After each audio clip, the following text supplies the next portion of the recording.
حکومت میں رہنے کا لالچ، دوسری طرف خان کا خوف۔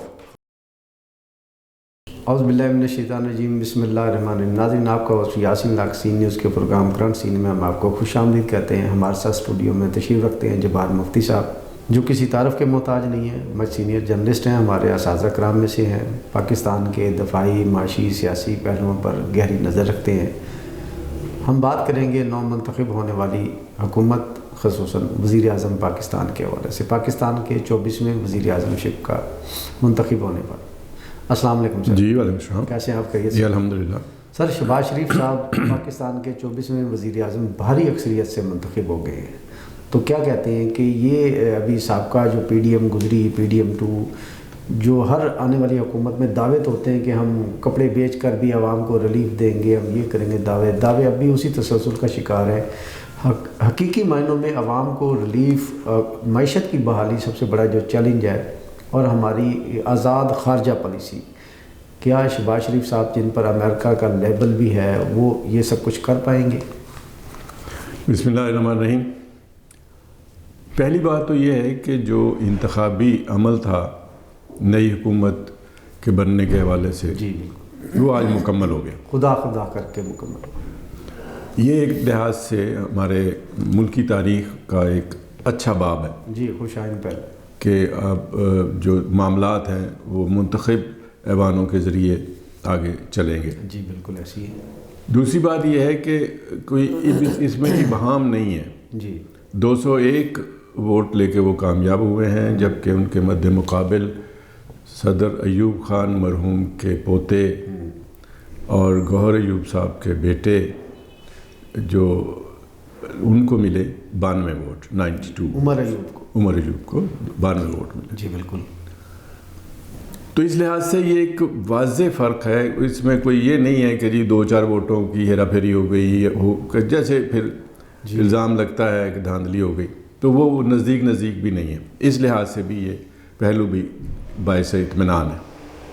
اب آگئی بات کہ یہ منتخب ہو گئے ہیں، ایوان میں اکثریت بھی موجود ہے، صرف مسلم لیگ کی نہیں ہے، اتحادیوں کی ملا ہے پیپلز پارٹی کے ساتھ، اور اب یہ بھی یقیناً ایسے ہی ہوگا جیسے کہا جا رہا ہے کہ اب صدر پاکستان بھی آصف علی زرداری منتخب ہو جائیں گے۔ جی بالکل، کیونکہ اب اسی مہینے، ابھی 2-4 دن میں۔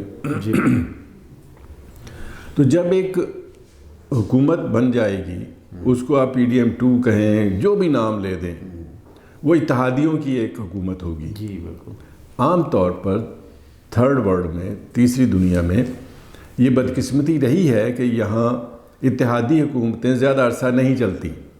جی ان میں سے جو اتحادی ہوتے ہیں، ان میں سے کسی کے مفادات کسی وقت بھی کسی اور طرف چل پڑتے ہیں، جی، تو پھر مسئلہ خراب ہو جاتا ہے۔ لیکن یہ جو اتحادی ہیں، ان کو ایک بات کا پتہ ہے کہ یہ ذرا ٹس سے مس ہوئے ان میں سے، تو پھر سامنے عمران خان کھڑا ہے، وہ بھلے جیل میں ہے، جو بھی ہے، ڈرامہ خواب ہے ان کے لیے۔ پھر وہ ایک ایسی سیاسی قوت موجود ہے میدان میں جو ان کو ناکو چنے چبوا سکتی ہے۔ اس لیے یہ خوف بھی ان کو متحد رکھے گا، ایک طرف حکومت میں رہنے کا لالچ، دوسری طرف خان کا خوف۔ تو اس لحاظ سے یہ توقع کی جا سکتی ہے کہ یہ اتنی جلدی ان کا تیا پانچا نہیں ہوگا۔ جی ہاں، کوئی اور قوت، کوئی اس طرح کی قوت جو سمجھے کہ جی قومی مفاد میں ایسا ہے کہ جیسا ان کا قومی مفاد ہوتا ہے، جی، تو اس قومی مفاد کے نتیجے میں کوئی نیا سیٹ اپ لانا مقصود ہو جائے کسی وقت، تو پھر کوئی اور گیم آ جائے تو علیحدہ بات ہے، لیکن توقع ہے کہ یہ حکومت 4 دن نکالے گی۔ جی بالکل ایسی۔ جہاں تک خارجہ کا تعلق، خارجہ امور کا تعلق ہے، خارجہ پالیسی کا تعلق ہے، تو ہمارے ہاں اس کو آپ جمہوری روایات کے حوالے سے ہو سکتا ہے برا کہیں، لیکن استحکام کے حوالے سے یہ بات خوش آئند ہے کہ ہمارے ہاں خارجہ پالیسی اور اقتصادی پالیسی، جی یہ پالیسیاں کسی حد تک داخلہ پالیسی بھی، یہ پالیسیاں جہاں طے ہوتی ہیں ان میں کنٹینیوٹی اور تسلسل موجود ہے۔ جی بالکل ایسے۔ اس لیے اب آپ یہ کہیں کہ یہ امریکن لابی ہے، یہ شہباز شریف صاحب امریکہ کی، جو مرضی کہتے رہیں. امریکی حمایت کا ایک لیبل تو ہے, لیکن مسئلہ یہ ہے کہ کون ہے جس کو امریکہ کی حمایت حاصل نہیں ہے, امریکہ نے جس کے یا جس نے امریکہ سے تعاون حاصل نہیں کیا. اس کی وجہ یہ ہے کہ ہم جو مملکت خداداد پاکستان, اس کی اقتصادیات, اس کا دفاع, یہ امریکہ کے بغیر چل نہیں سکتا. جی اس لیے یہ مجبوری ہے. جب اپوزیشن میں ہوتے ہیں نا سیاسی لیڈر تو نعرے بڑے مارتے ہیں, جی ہم کوئی غلام ہیں, ہم امریکہ کے غلام نہیں ہیں. جی بالکل. یہ سارے نعرے الیکشن کی حد تک ہوتے ہیں. جب حکومت میں آتے ہیں پھر ان کی آنکھیں کھل جاتی ہیں, ان کو پتہ چل جاتا ہے کہ حقائق کیا ہیں. حقائق یہی ہیں کہ وہ اس وقت واحد عالمی سپر طاقت ہے جس کی مدد کے بغیر نہ ہمارا دفاع چلتا ہے, نہ ہمارا خزانہ چلتا ہے, نہ ہمارے کوئی خارجہ اور داخلی امور چل سکتے ہیں. جی بالکل. یہی وجہ ہے کہ ہم میں سے اکثر جو ہے وہ یہ سمجھتے ہیں کہ ہمارے فیصلے یہاں کی بجائے شاید واشنگٹن میں ہوتے ہیں.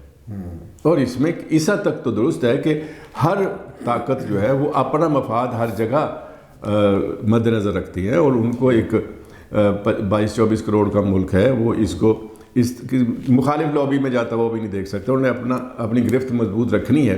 جب گرفت رکھنی ہے تو پھر پالیسیاں بھی وہ لے کے آئیں گے, مدد بھی کریں گے, پالیسیاں بھی لے کے آئیں گے, ڈرائیں گے بھی, پچکاریں گے بھی, سارا کچھ وہ کریں گے. تو یہ بڑی طاقت کا یہ تو اب اس میں شہباز شریف ہو, نواز شریف ہو, وہ عمران خان ہو, وہ آصف علی زرداری ہو, وہ کوئی بھی نام لے لیں آپ سیاسی شخصیت کا, یہاں سے کسی کو بھی آپ مسند پہ بٹھا دیں تو وہ اس کو اگنور کر کے نہیں چل سکتے. ہم اس پوزیشن میں تو ہیں ہی نہیں کہ ہم ہر سے بعد آباد نعرہ لگا دیں اور کہیں جاؤ جی ہم نہیں کسی کو مانتے, ہم اپنے پیروں میں کھڑے ہو جائیں. تو پیروں پہ کھڑے ہونے کی سکت ابھی نہیں ہے, ہو جائے گی.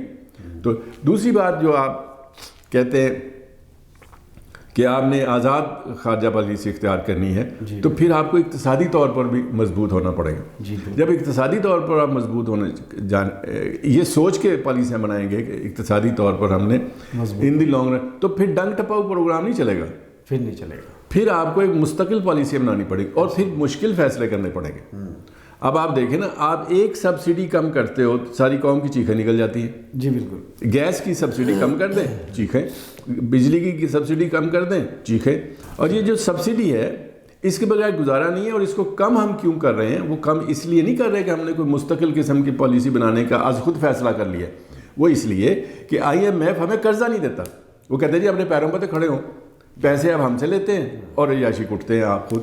تو چنانچہ یہ بات بڑی یہ گنجلک سی ہے اس میں. لیکن بات یہ ہے کہ اگر آپ نے مضبوط بنیادوں پر مستقل ایک خودداری کے ساتھ آگے بڑھنا ہے تو پھر آپ کو عیاشیاں چھوڑنی پڑیں گی, پھر آپ کو مشکل فیصلے کرنے پڑیں گے, پھر سبسڈیز نہیں چلیں گی, حقیقت پسندانہ پالیسیاں چلانی پڑیں گی.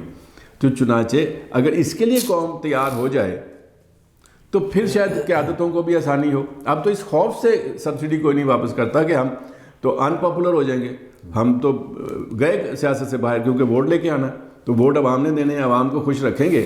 تو ہماری عوام خوش اس صورت میں ہوتی ہے کہ جی فلاں چیز بھی سستی ہو, فلاں چیز بھی سستی ہو, فلاں چیز بھی سستی ہو, بھلے ہم ادھار اٹھا کے کھائیں لیکن فراوانی نہیں ہونی چاہیے. تو چنانچہ یہ آپ سوچ لیں کہ کوئی بھی آ کے آنن فانن چھڑی گھمائے گا اور سارا کچھ ٹھیک ہو جائے گا, تو ایسا ہونا نہیں. لیکن آپ توقع کر سکتے ہیں کہ جو اقتصادی ٹیم ان لوگوں کے پاس ہے وہ اگر 4 دن محنت کرے گی تو جیسے کہ پہلے بھی اسحاق ڈار صاحب کی قیادت میں آپ کی روپے کی جو قدر و قیمت تھی ان کے دور میں وہ بہتر تھی. آپ کی جو بیلنس آف پیمنٹ تھی, جو توازن ادائیگی جس کو کہتے ہیں, وہ بہتر تھی. تو خدا کرے کہ اب پھر وہ اچھی فیصلے کریں اور اچھی پالیسیاں لائیں اور پاکستان کا وقار بھی بلند ہو اور عام آدمی کی مشکلات بھی کم ہوں. اگرچہ یہ دونوں اکٹھے چلنا ہونا ذرا مشکل ہوتی. جی بہت شکریہ. یہ گزشتہ 2 سال میں بجلی اور گیس کی قیمتوں میں تقریباً 4 گنا سے زیادہ اضافہ ہو چکا ہے. کیا ابھی بھی گورنمنٹ سبسڈی پہ چل رہی ہے یا عوام کو سبسڈی دے رہی ہے؟ 4 گنا اضافے کے باوجود بھی اس میں سبسڈی شامل ہے؟ جی ابھی بھی سبسڈی شامل ہے. اصل میں آپ کو عرض کروں کہ یہ جو ایک طرح سے یہ ایک قدرت کی طرف سے دی گئی ایک ایسی چیز ہے جو کسی زمانے میں سمجھتے تھے فری ہے. جب ایوب خان کے دور میں شروع میں گیس